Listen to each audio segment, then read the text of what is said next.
Hi friends, a very happy Ganesh Chaturthi to all of you. एक और video आपके साथ शेयर कर रही हूँ और इस वीडियो को मैंने ख़ास तौर पे अपनी प्यारी सी ऑडियंस के लिए बनाया है जो कि हैं हमसे छोटे बच्चे।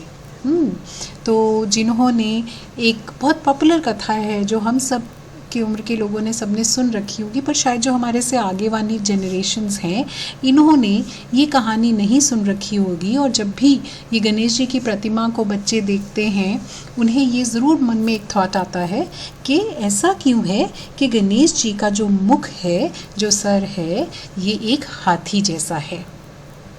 राइट, तो ये उनके माइंड में बहुत बार आता होगा क्वेश्चन। तो मैंने एक पूरी कहानी उनके लिए इस वीडियो में प्रस्तुत की है ताकि वो ये बात को समझ सकें। तो जिनके भी छोटे बच्चे हैं या ऐसे बच्चे हैं जिन्होंने ये हम अपने जो पुराने धार्मिक विचार जिनके साथ हम रोज़ाना तौर पे शेयर नहीं कर सकते, गणेश चतुर्थी एक मौका है कि हम उनको गणेश जी के बारे में ज़रूर बताएं। तो चलिए एक कोशिश करते हैं उन्हें बताने की। गणेश जी माता पार्वती के पुत्र हैं। कहा जाता है कि माता पार्वती ने उन्हें अपने शरीर की मिट्टी से बनाया था और फिर उनमें प्राण फूंक दिए थे। अब कुछ कहते हैं शरीर की मिट्टी से बनाया था, कुछ कहते हैं वो स्नान करते समय जो लेप लगाती थी उस लेप से बनाया था, कुछ कहते हैं अपने मैल से बनाया था। पर जो रचना है वो है माता पार्वती की। उन्होंने उन्हें बनाया, रचा और फिर उसमें प्राण डाले और नाम था बाल गणेश। अब एक दिन माता पार्वती स्नान गृह में स्नान करने जाने लगी तो उन्होंने बाल गणेश को बोला, बाल गणेश तुम यहीं खड़े हो जाओ और देखो कोई भीतर ना आ पाए, इधर उधर जाना नहीं कहीं, जब तक मैं बाहर नहीं आ जाती तुम यहीं खड़े पहरा देते रहना। तो बाल गणेश वहीं खड़े हो गए, पहरा देने लगे। शिव जी पहले से ही कुछ समय से तपस्या के लिए बाहर गए हुए थे।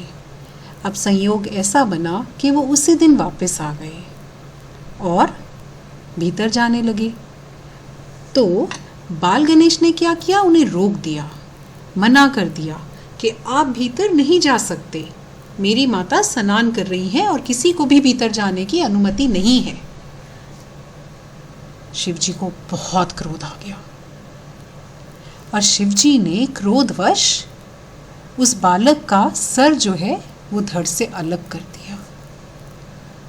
तो चीख पुकार सुनकर माता पार्वती जब बाहर आई तो बहुत व्याकुल हुई, बहुत क्रोधित हुई और रोने बिलखने लगी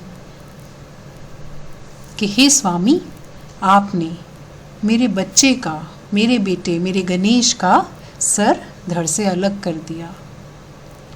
तो शिव जी को माता पार्वती के इस रूप से वो बहुत परेशान हो गए और उनकी चिंता से, उनके दुख से वो भी दुखी हो गए। उनके क्रोध से उन्हें बहुत चिंता हुई और उन्होंने सभी देवताओं से, नंदी से, सबसे कह दिया कि जो प्रथम तुम्हें सर मिले वो लेकर आओ, जल्द से जल्द लेकर आओ और मैं इस बालक को पुनः जीवन दान दूंगा। उन्होंने माँ पार्वती को आश्वासन दिया कि देवी तुम चिंता न करो, मैं तुम्हारे बालक को पुनः जीवित कर दूंगा। तो अब जो सबसे पहला सर उन्हें दिया गया वो था एक हाथी का। तो उन्होंने वो हाथी का सर बाल गणेश के शरीर पर लगा दिया और उसे पुनः जीवन दान दे दिया और माता पार्वती फिर से प्रसन्न हो गई। तो हम जो गणेश चतुर्थी मनाते हैं ये हम मनाते हैं अपने बाल गणेशा के जन्मदिन के तौर पर और हम मानते हैं कि अब ये बाल गणेशा जो हैं धरती पर आते हैं, हम सब के बीच में रहते हैं और हमें ढेर सारा आशीर्वाद देते हैं और ख़ास तौर पे बच्चों को तो स्पेशल वाला आशीर्वाद देते हैं।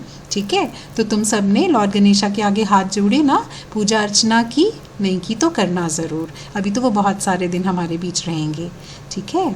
तो हम देखो कितने पॉप एंड शो से मनाते हैं, देखो कितने सारे लोग इकट्ठा होते हैं, गणेश जी को हम फूल अर्पित करते हैं। देखो सब लोग मिल के, कोई नहीं देखता कि हम किस धर्म के हैं, सभी धर्म मिलकर हम मनाते हैं बहुत खुशी से अपने लॉर्ड गणेशा का बर्थडे, इज इट।